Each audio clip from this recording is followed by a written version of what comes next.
Bonsoir à toutes et à tous, bienvenue à ce webinaire. Le sujet, vous l'avez compris, c'est finalement gérer, diffuser et financer ces activités associatives en ligne en 2023.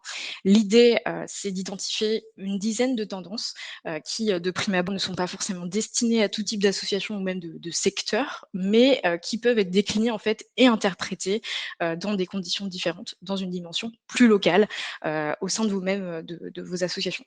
De la même manière, on ne va pas associer non plus tendance à innovation. On va parler de certains concepts qui sont réellement novateurs, mais aussi d'autres qui existent déjà et qui ne sont pas forcément des réflexes encore connus de tous.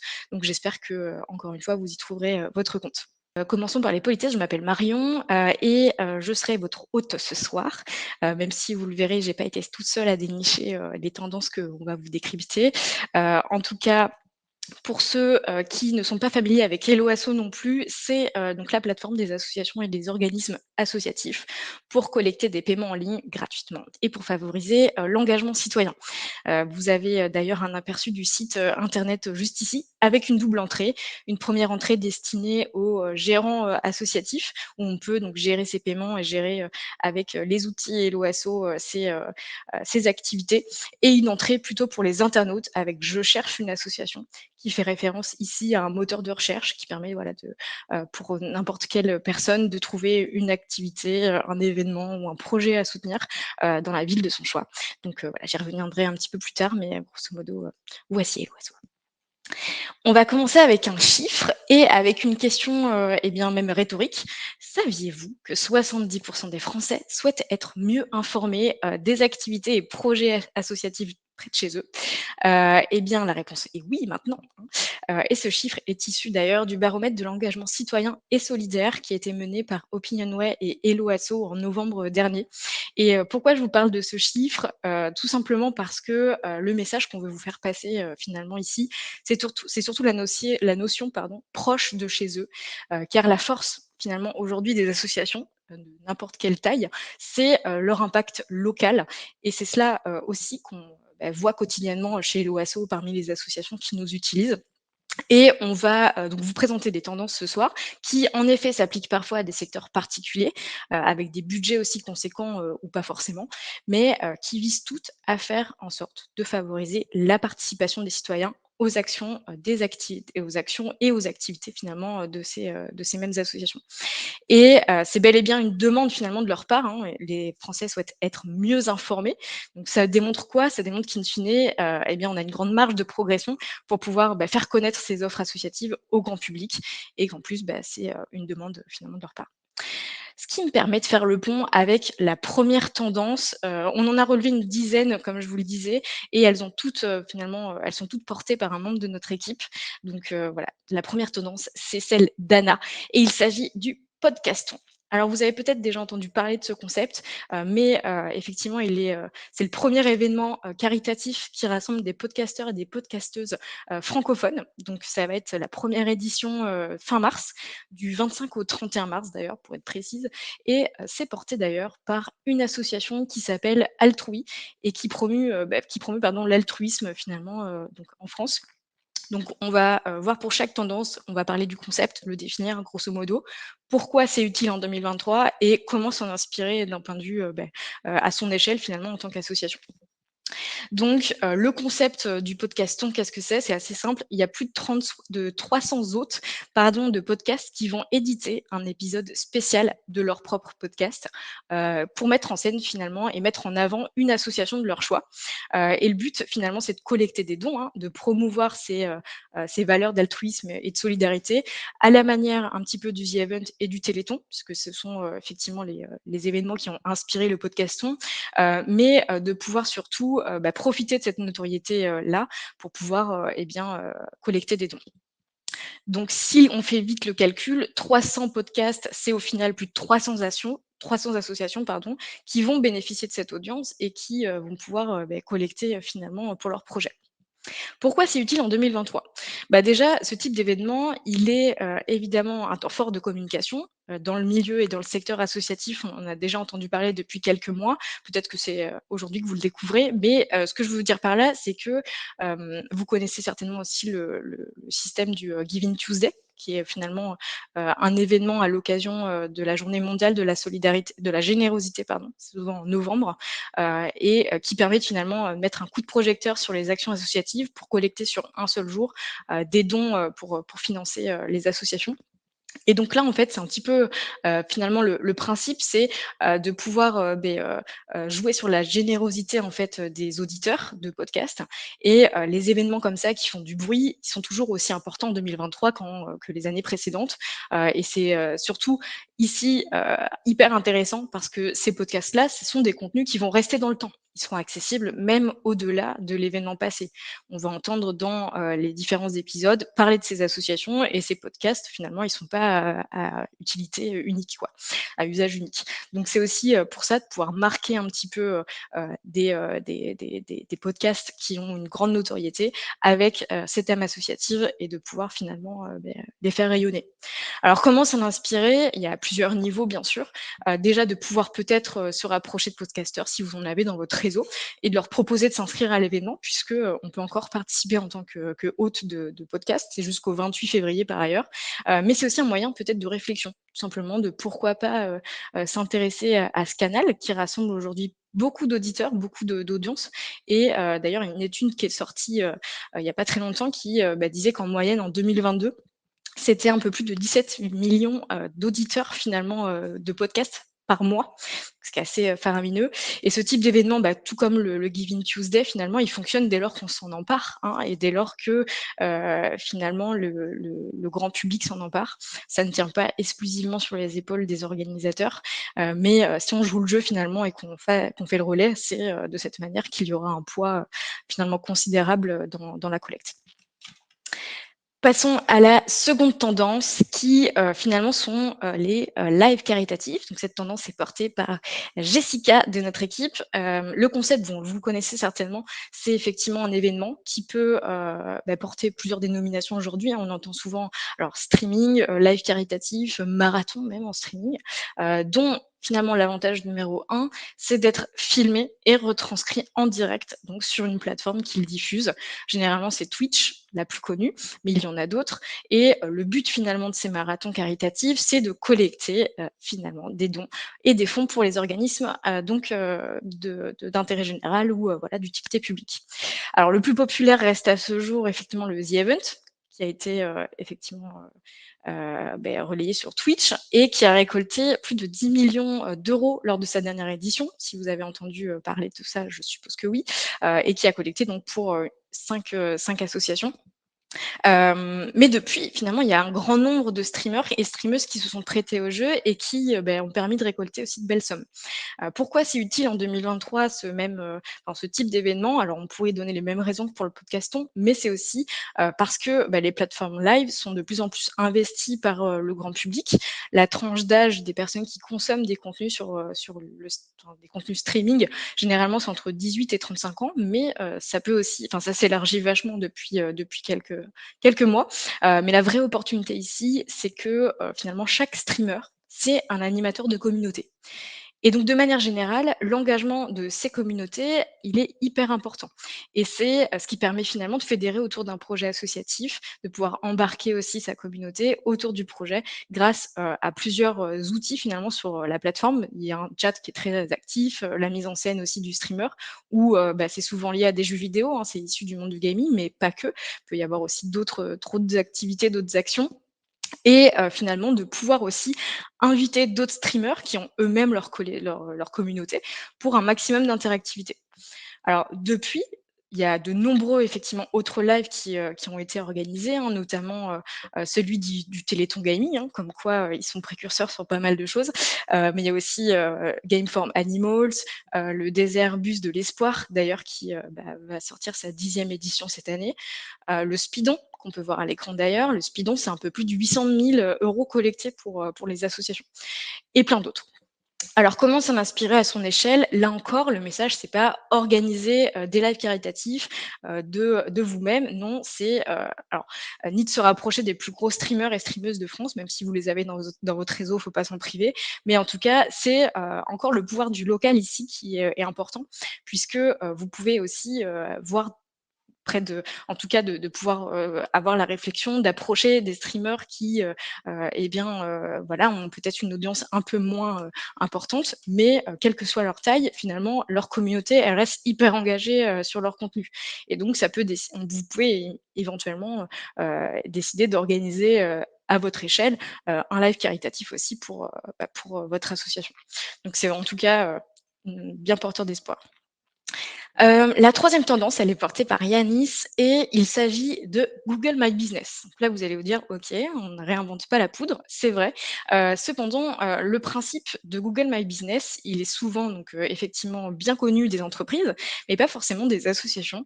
Vous connaissez tous le principe de, la recherche sur Google, et donc là, Google My Business, c'est la fiche finalement d'établissement Google, comme vous pouvez le voir à l'écran avec Bibliothèques sans frontières où on va présenter l'association, on va aussi, décrire, voilà, sa date de création, son siège social, et toute une somme d'informations, relatives, finalement à son activité. Et là, le but, c'est, au-delà de présenter dans les grandes lignes l'association, c'est aussi d'améliorer sa visibilité en ligne puisque, l'avantage numéro un d'utiliser Google My Business, c'est le référencement naturel, sur, les moteurs de recherche. Ce qui est chouette avec cette fonctionnalité finalement, c'est, même si elle existe depuis 2014, hein, rien de nouveau, c'est qu'elle est simple et rapide à mettre en place, surtout. Et ça permet d'ouvrir des portes sur la présence en ligne, sur la notion aussi de e-réputation, et plein d'autres concepts qui favorisent la visibilité en ligne. En janvier, 2022, pour votre, culture, c'était plus de 92 des requêtes web qui avaient été réalisées sur Google, dont 50 qui sont réalisées via mobile et c'est vrai que ça peut être un réflexe pour, tout à chacun, d'aller vérifier, une information, de taper le nom d'une asso, et de voir finalement, les premières infos qui arrivent. C'est généralement, la petite fiche, soit Wikipédia, soit, Google My Business. Donc c'est aussi, l'idée pour vous peut-être d'aller, référencer, votre association sur ce type de plateforme. Pourquoi c'est utile en 2023? Alors, le référencement certes, mais ça va au-delà puisque, il y a une connexion directe en fait avec Google Maps qui, est toujours dans la suite Google et qui permet finalement de se géolocaliser et d'être cartographié sur, donc en ligne et de pouvoir, finalement faire connaître localement aussi son association. Donc, comme je vous le disais, c'est plutôt les entreprises aujourd'hui qui l'utilisent, mais en soi, ça peut être intéressant de créer un petit peu cet automatisme de, référencer, donc son association en ligne, que ce soit, sur ce moteur de recherche-là, mais aussi, sur des annuaires en ligne, sur d'autres finalement, structures qui permettent d'apporter de la visibilité. Comment s'en inspirer? Bah, alors déjà, je vous le disais, c'est simple de créer un compte gratuit sur Google My Business et de renseigner ces informations, sur, votre structure. On va vous demander sa raison sociale, son type, sa forme et cetera, son adresse postale aussi pour la géolocalisation, ses coordonnées publiques. Vous pouvez renseigner aussi vos profils sur les réseaux sociaux, sur, votre site internet et cetera. Ajouter des photos et des logos aussi pour illustrer un petit peu, la fiche et l'avantage aussi, c'est que vous pouvez gérer vos antennes locales. Et ça, c'est pas forcément connu parce qu'effectivement, on voit siège social, il y a une seule ville de nommer, mais en fait, vous pouvez aussi référencer vos antennes. Et si vous êtes une tête de réseau ou si vous appartenez à un réseau, c'est possible aussi de pouvoir intégrer toutes les antennes pour un meilleur rayonnement et de pouvoir effectivement gagner en visibilité. Bon, je vais me cantonner à cette fonctionnalité-là sur Google My Business, mais sachez qu'il y a d'autres possibilités, notamment aussi sur, les avis laissés par les internautes, les pages de suggestions et cetera. Je vous laisserai creuser si le sujet vous intéresse. Passons maintenant à la 4e, tendance qui, finalement est portée par Sarah, chez Loiseau. La tombola solidaire, alors on en a vu beaucoup, se créer finalement en 2022, spécialement nous sur les Loiseau puisqu'on propose aussi, cette option-là. Mais, globalement une tombola, elle remplit, les mêmes critères qu'une loterie, sauf que, ici les gains, ils sont remportés donc par des participants, qui, finalement reçoivent des lots en nature Et donc, ce qu'il faut savoir, c'est qu'il y a une réglementation assez précise, sur le cadre légal d'une tombola, en ligne, pour les associations, mais qui, inclut aussi, le grand public. C'est d'ailleurs, un des critères finalement pour pouvoir, tenir une tombola associative, c'est que ça soit ouvert à tous d'un point de vue juridique, c'est hyper intéressant, et globalement, bah, c'est le champ des possibles qui est ouvert. Généralement, ce sont des associations caritatives, mais aussi, d'animation, sociale ou, heu, sportives, culturelles qui organisent, des tombolas, mais finalement tout le monde peut en créer une et en organiser une. Il y a quelques exemples ici. Là, on peut voir avec, Beauval Nature qui en a organisé une, cette année, pour l'arrivée des petits pandas, dans le zoo. Mais, il y a aussi, donc celle qui est toujours en cours, donc, de MSF, Médecins sans frontières, et du coup, effectivement, la tombola solidaire, généralement, ce sont certains types d'associations qui, les organisent, mais c'est ouvert à tous. Donc Médecins sans frontières, sa tombola, c'est assez simple. Il y a un ticket, c'est égal une chance de remporter un lot à partir de 5 €. Il y a un tirage au sort, hein, c'est réglementé, et cetera. D'ailleurs, si ça vous intéresse, vous pouvez y participer a priori. Et puis c'est surtout la possibilité de récupérer des financements, parce que, bah, 100 des sommes qui sont collectées sont reversées à, l'association. Donc c'est, un bon rayonnement, mais c'est aussi, bah, la possibilité, voilà, d'aller chercher, des partenaires. Puisque pourquoi, finalement c'est utile? Au-delà d'aller chercher un public, peut-être, bah, qui, d'habitude n'interagit pas avec votre association, c'est aussi, bah, la possibilité d'aller capter des mécènes, d'aller aussi, bah, faire rayonner, finalement les causes de votre association, au-delà de vos murs, et donc au sens large, et de trouver aussi peut-être de nouveaux partenaires, puisque, bah, qui dit tombola dit aussi lot à remporter, et donc c'est une manière de créer du lien avec peut-être, local, des personnes, et des entreprises ou d'autres associations qui pourraient, bah, finalement, s'allier, avec vous. Donc comment s'en inspirer à votre échelle? Bah, c'est tout à fait possible d'organiser des tombolas. Le cadre légal est assez précis, donc faut pas sous-estimer non plus la charge administrative que ça comprend. Mais le jeu en vaut la chandelle. Jeu de mots très facile, je vous l'accorde. Mais voilà, en tout cas, n'hésitez pas à creuser aussi le sujet. 5e, donc tendance, c'est, ce qu'on appelle le snack content, le content étant, beh, contenu en français.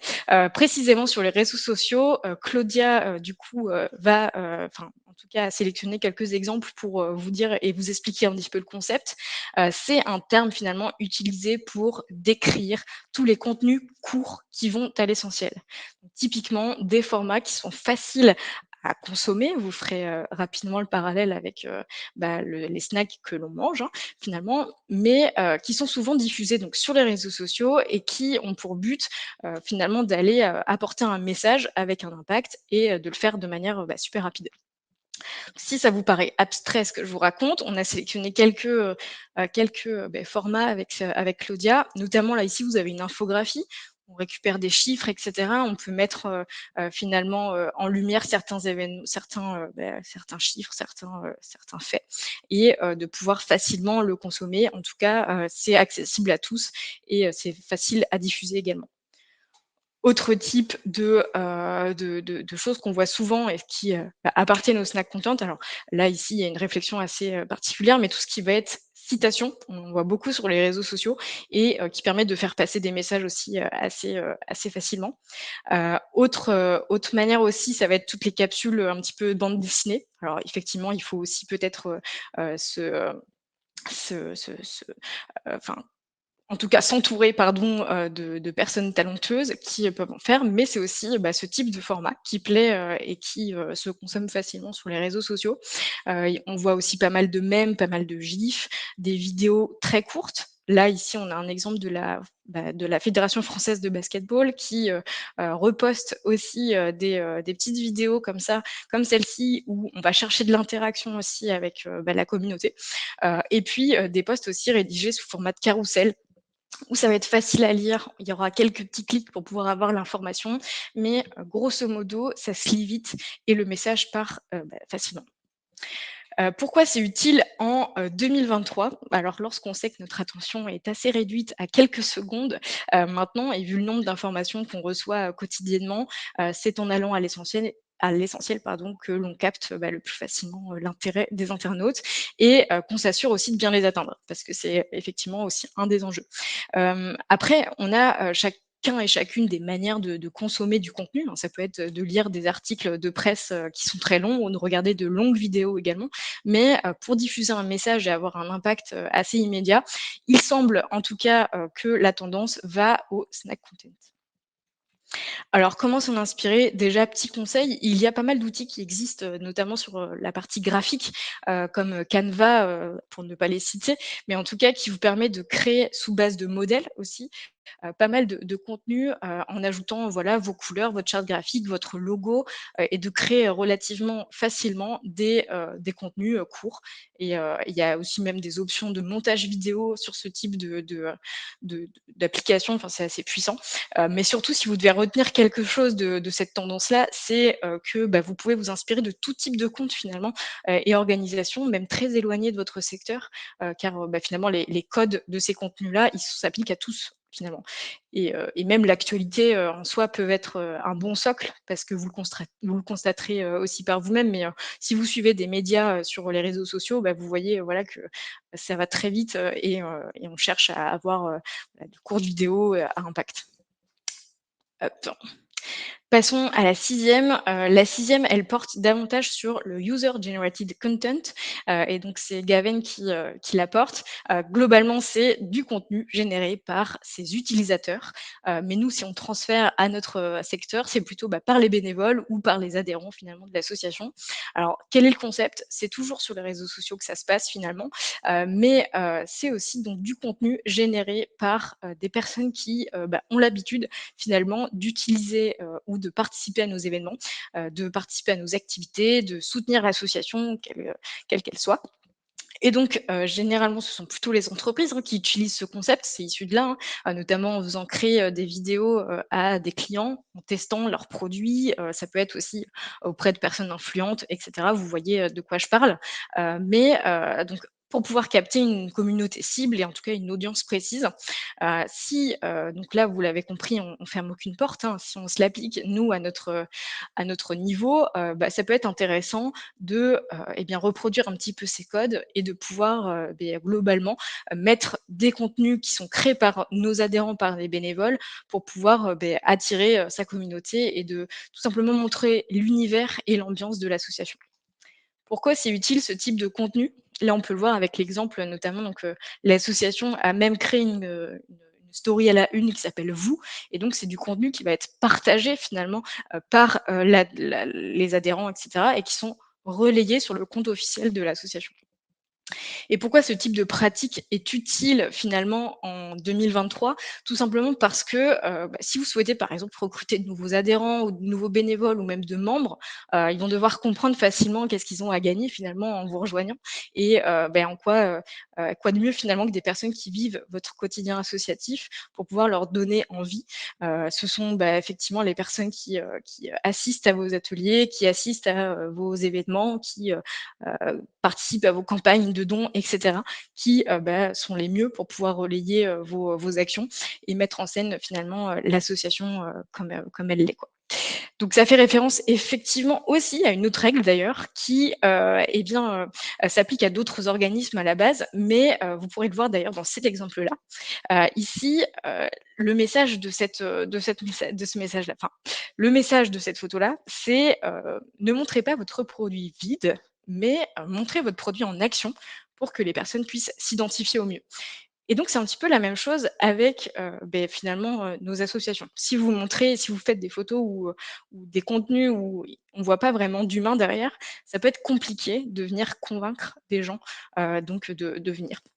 Donc c'est une bonne manière de diffuser, ces messages que d'aller impliquer finalement sa propre communauté dans son plan de communication. Et comment, s'en inspirer donc, de manière plus précise? C'est assez simple, hein, mais finalement, c'est de mettre sur le devant de la scène, encore une fois, vos missions par le prisme de ceux qui, sont déjà convaincus par ce que vous faites et qui, au quotidien, finalement, sont, capables de convaincre des gens, quand on, finalement, sait, ce qu'il y a derrière. Hop, la septième tendance que je voulais, enfin qu'on voulait avec Fred notamment, vous faire passer, c'est, tout ce qui concerne l'économie circulaire et tout ce qui concerne les nouvelles méthodes de financement, post-économie circulaire. Alors, vous allez raccrocher les wagons, vous inquiétez pas. Le concept de l'économie circulaire, on n'aurait pas assez, d'un webinaire d'une heure pour en parler, mais, ça consiste finalement à produire des biens et des services de manière durable, en limitant effectivement la consommation et le gaspillage des ressources, et cetera, et la production de déchets. Soit. Et donc, on pourrait citer par exemple plein d'organismes qui existent déjà, notamment Too Good To Go, pardon, Le Bon Coin, Blablacar, etc., qui sont des organisations populaires, hein, qui prônent cette économie circulaire. Pourquoi c'est intéressant et que c'est utile en 2023 pour nos associations? Alors j'ai un peu de mal à dire que c'est une tendance, hein, car j'espère sincèrement que la notion de responsabilité, de durabilité, reste dans les habitudes, et restera dans les habitudes de tous et toutes. Mais, l'idée n'est pas de, vous sensibiliser, non plus aux enjeux sociétaux, on s'entend, mais, j'en ai, en tout cas, une de enfin, en tout cas ma conviction, intime, c'est, qu'on peut, effectivement, profiter de ce système-là pour pouvoir financer les associations derrière. Je m'explique. Par exemple, si on prend l'exemple de Vinted, Vinted propose, aux utilisateurs qui, finalement vendent des produits, alors ça peut être des vêtements, ça peut être, des objets et cetera, de reverser finalement leurs gains, auprès d'associations. Donc c'est ce type finalement, de concept que je trouve intéressant. On se base déjà sur, des usages particuliers de consommateurs qui sont rapprochés, qui ont une portée, durable et responsable, et en plus par-dessus le marché, on, propose de reverser des fonds à des associations. Donc c'est utile effectivement, c'est un levier, essentiel, dans l'avènement finalement d'une économie, qui se veut plus durable et responsable. Mais en tout cas, ça peut être intéressant de creuser le sujet encore une fois. Alors comment s'en inspirer? C'est, aussi au point de vue local, hein. Vous allez comprendre très vite que ça tourne autour du local, mais on peut imaginer, effectivement des partenariats avec des acteurs de votre collectivité, éventuellement pour pouvoir, financer des projets associatifs, par ce biais-là, et tout en se basant en fait sur des des des manières de consommer, de part des personnes, vous et moi, et de trouver finalement de nouvelles méthodes de financement pour pouvoir, financer des actions, impactantes. Huitième tendance, donc on s'approche de la fin de nos, de nos tendances, la centralisation des liens. La centralisation des liens, Abdou donc a voulu faire part de cette tendance-là. C'est assez, effectivement, facile à comprendre, hein. C'est, le fait de pouvoir réunir sur une seule et même page web tous les liens qui sont importants et que vous souhaitez rendre accessibles finalement à vos membres. L'idée, c'est d'avoir sur une seule page, par exemple, un questionnaire. Là, on le voit avec l'association Nous Toutes. On peut retrouver, des formations, on peut retrouver leurs cagnottes, on peut retrouver leurs livres, on peut retrouver leurs réseaux sociaux, et cetera. Et donc c'est une manière de faciliter surtout, l'accès à ces, actions et à ces activités, pour les internautes. Ceux qui vous connaissent déjà, mais ceux aussi qui ne vous connaissent peut-être pas. Puisque, ça peut être aussi un moyen de partager, son bulletin d'adhésion, une campagne de dons, des événements, des billetteries, et cetera. Il y a des outils qui existent pour ça. Alors là, vous avez un exemple de, Linktree qui existe en formule gratuite aussi, sur Hello Asso aussi pour les associations, on a, cette possibilité avec une page association qui héberge d'une part, les campagnes publiques sur Hello Asso, donc les billetteries, les campagnes de dons, les adhésions, et cetera. Effectivement, le but, c'est de pouvoir présenter, son projet et son organisme, mais de pouvoir relayer sur une seule et unique page, toutes les actions importantes.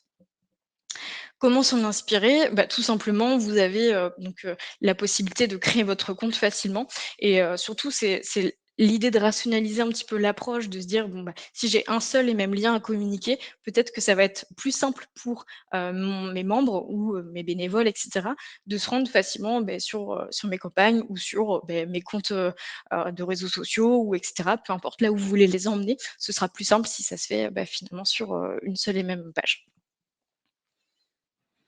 Neuvième, et là je sens que ça va faire débat, 9e, tendance, c'est l'intelligence artificielle pour vos mots-clés. Alors, on a beaucoup et peut-être trop entendu parler, dernièrement de la puissance de l'intelligence artificielle, mais c'était intéressant de vous en parler, ce soir, et notamment sur le pouvoir des mots et la manière dont les associations aussi peuvent s'en saisir pour pouvoir, définir leurs mots-clés. Alors je m'explique. Le concept de l'intelligence artificielle, bon, je vais pas vous l'expliquer, je prendrai pas ce risque, mais certains s'amusent finalement à faire, leurs devoirs avec, d'autres à rédiger, des articles, et d'autres à créer des programmes, à coder et cetera. Mais effectivement, on oublie parfois l'essentiel, c'est nous finalement qui donnons les instructions à ces intelligences artificielles et à ces machines.